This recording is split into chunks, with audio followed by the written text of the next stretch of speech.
Қараңғы бөлменің бір бұрышында бүрсіп жылап отырған Бануды ешкім басынан сипап, жылы сөздер айтып жұбатпады. Дағарадай іші жиһазға толы, керемет үйді жылу жүйесі жылытып тұрғанмен, Банудың жанын жылытатын ешкімі жоқ. Кезінде шат күлкі кетпеген бұл бөлмелер үнсіздікке толы. Осыдан 2 ай бұрын Банудың әке-шешесі көрші ауылдағы ағайынның тойына барған еді. Жолда көлік апатына ұшырап, екеуі бірдей көз жұмды. Бану бұл отбасының жалғыз қызы еді. Енді отбасының жалғыз мүшесі болды. Қайғылы қазадан кейін 2 ай өтсе де Банудың көзі құрғамады. Тым болмаса жақын тартып араласатын туыстары да жоқ. Бану 11-ші сыныпты биыл бітіреді. Өзі ай десе аузы, күн десе көзі, тал шыбықтай, қасы көзі қиылған қазақтың қара домалақ сұлу қызы.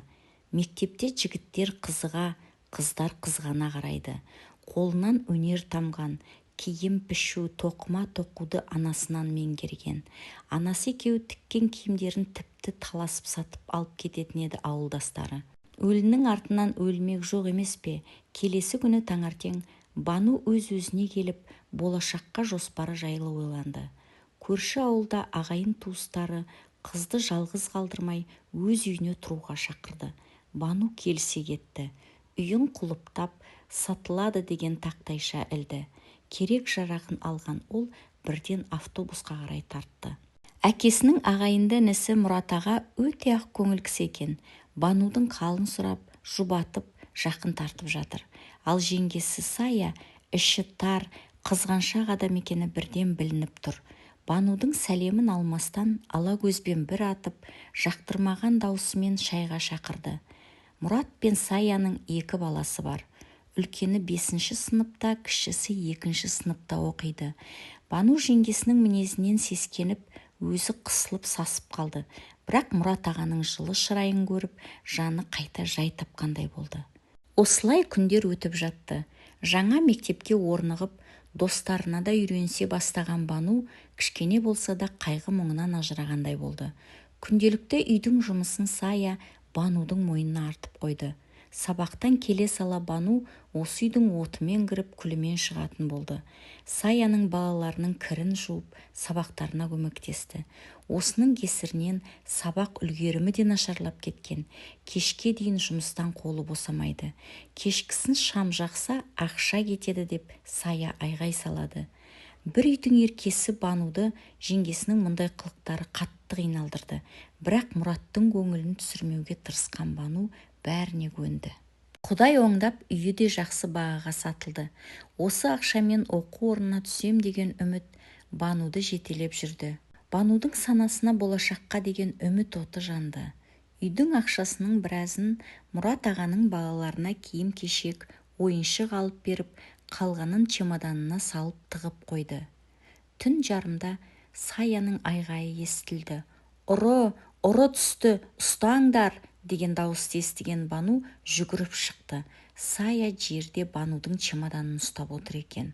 Банудың бар арманы, үмітінің жібі үзілгендей болып жерге отыра кетті.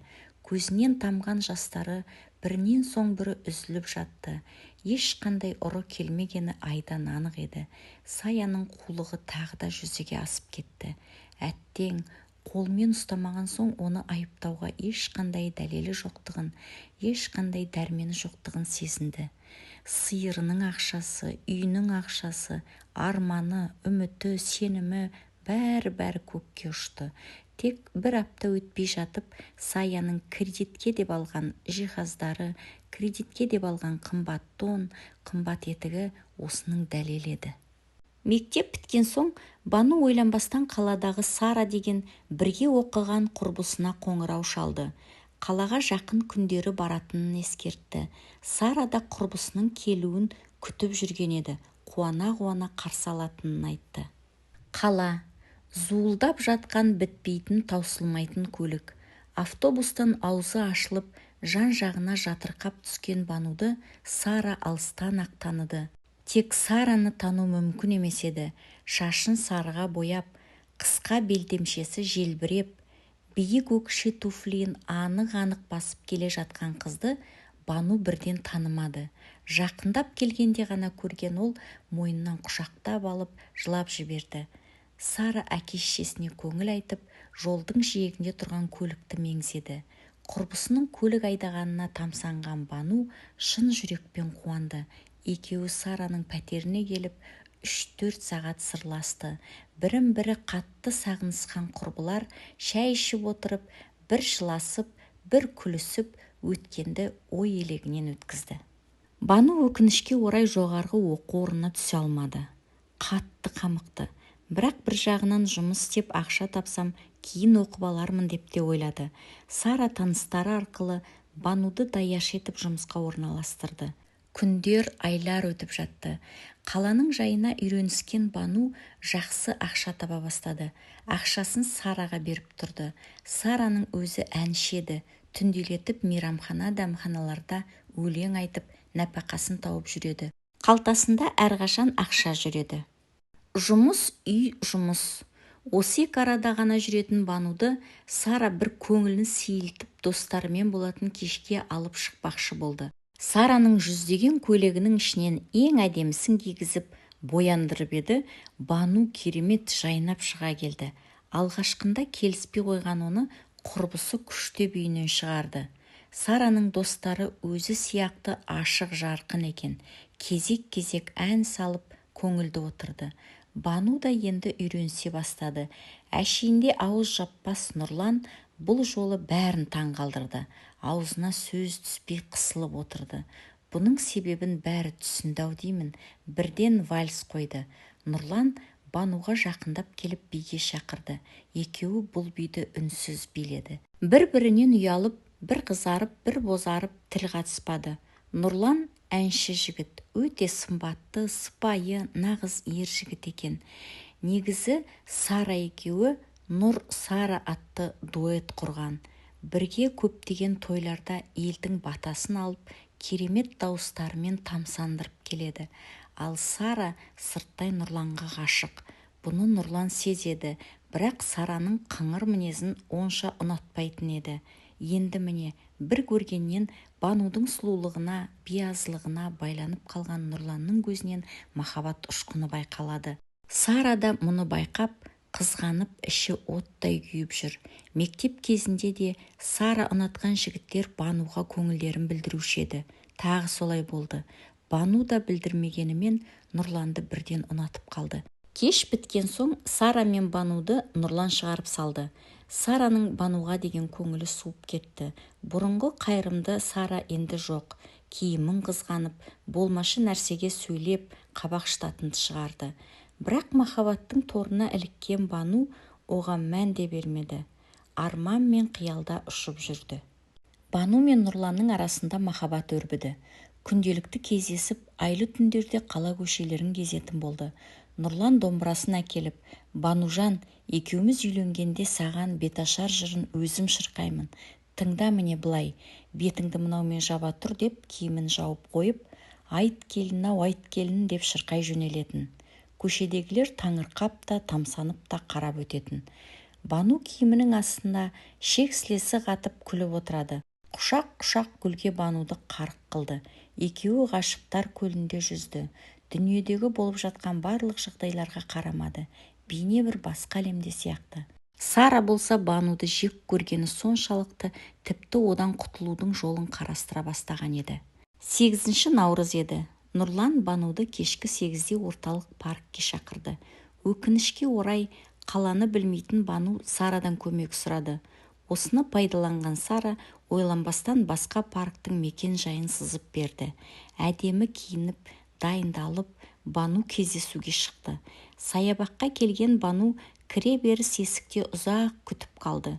1 сағат, 2, 3 сағат өтті. Нұрлан келмеді. Қараңғы түсіп қалған еді. Ал Сара бұл кезде Нұрланға телефон шалып, Банудың басқа жігітпен кетіп қалғанын, оған сатқындық жасағанын айтты. Нұрланның қызғаныштан көзі қарауытып, естігеннің бәрін шын көріп тұрды. Бану қатты тоңып, көзінен жасы тамшылап, подъезға жақындап келе жатты. Нұрланға ашуланып, бір жағынан бір нәрсеге ұшырап қалды ма деген ой көңілінен кетпеді. Кенет бұрылыстан шамын жақпай ұшып шыққан көлік оны қақты да кетті. Көзін ашса, палатада жатыр екен. Жанында медбикеден басқа ешкім жоқ. Аяқтары қатты ауырып тұр. Жай басын көтеріп қарап еді, есінен танып қала жаздады. Екі аяғын тізеден төмен кесіп тастапты. Бар даусымен айғайлап, жылай бастап еді, медбике құшақтап жұбатты. Қайтсын, жанында демеу болар ешкім жоқ. Медбикенің аяныш сезімі еріксіз қызды құшақтап жылы сөздер айтқызды. Аспан жерге түскендей, бүкіл әлем теріс айналғандай еді. Бір апта жатты. Осы бір аптаның ішінде ешкім келмегені жанына батты. Әттең әке-шешем-ай, жанымда болсаңдар, жылы құшақтарыңмен жылытар едіңдер. Мейірімдеріңді сағындым. Неге мен? Бір кезде медбике сүйінші сұрағандай, «Бану, жігітіңіз кеп тұр» деді. Өз құлағына өзі сенбеген Бану ұшып тұрайын деп еді, бірақ аяғын көріп, көңілі қайта түсті. Палатаға кірген Нұрлан Банудың жанына ақырын жайғасты. Бану қуанып қолынан ұстайын деп еді, Нұрлан қолын тарта қойды да, «Қалайсың?» деді. «Өзің көріп тұрсың ғой», деп Бану жылап жіберді. «Кешір, Бану, мен қоштасуға келдім», деген Нұрланның сөздері жығылғанға жұдырық болды. Кішкене болса да жанына жұбаныш іздеген Банудың жүрегі қақ айырылды. Нұрланның соншалықты қатыгез екені ойы түгіл түсіне де кірмеген еді. «Кешір, ата-анама сау келің керек қой, сен де мені түсінші» деді. Бану үн қатпады. Терезеге тесіліп қарап жатты. Көзінің жасын сүртті де, «Кете бер, бақытты бол», деп нақ-нақ жауап берді. Осыны күткендей Нұрлан тұрды да шығып кетті. Бану бұдан соң жыламады. Қайта бұндай сатқыннан дер кезінде құтылғанына тәуба деді. 2 аптадан соң дәрігерлер қыздың жағдайын біліп, мүгедектер арбасын тауып берді. Ауруханадан арбамен шыққан қыз бірден Сараның үйіне тартты. Сара есігін ашты да, «Ренжіме, Бану, мынау киімдерің, менімен бірге тұра алмайсың, саған бір адам қарау керек қой», деді кемсітіп. Бану Сарадан осыны күткен еді, себебі оны Сараның көлігі қаққанын сезген. Киімдерінің арасынан тек керектілерін теріп алайын, көтере алмаспын деп ойлаған Бану киімдерін ақтарып отырып, анасы екеуі тіккен көйлектерді көріп, көңілі босап кетті. Бар ішіндегі жиналған қайғысын көйлекті бетіне басып отырып, жылап шығарып алды. Мұны көріп тұрған Сара еш аяушылық танытпады. Қайта Нұрланға қолы жететінін сезініп, қуанып тұрды. Тіккен киімдерін Бану орталық базардың алдына жайып қойды. Мүмкін мүгедек тіккен көйлектерді біреу аяп сатып алатын шығар деп ойлады. Негізі осы отырысына өзі қатты қынжылды. Киімдеріне мән беріп жатқан ешкім жоқ. Бірақ сұлу қыздың бұл отырысы көбінің көңілін жабырқатты. Кеш те батып қалған. Қалтасындағы азын-аулақ тиынға жақын жерден барып ыстық нан алып келейін деп арбасының дөңгелегін айналдырып кетті. Нанын алып келе жатыр еді, оның киімдеріне бір өте сымбатты, қымбат киінген үлкен келіншек тамсана қарап тұрғанын байқады. Жанына ұшып келіп, «Апай, бірдеңе іздедіңіз бе? Ұнады ма?» деп алғашқы жақындаған адамына қуанып кетті. «Бұл дүниелерді кім тікті? Кім тоқыды?» деді.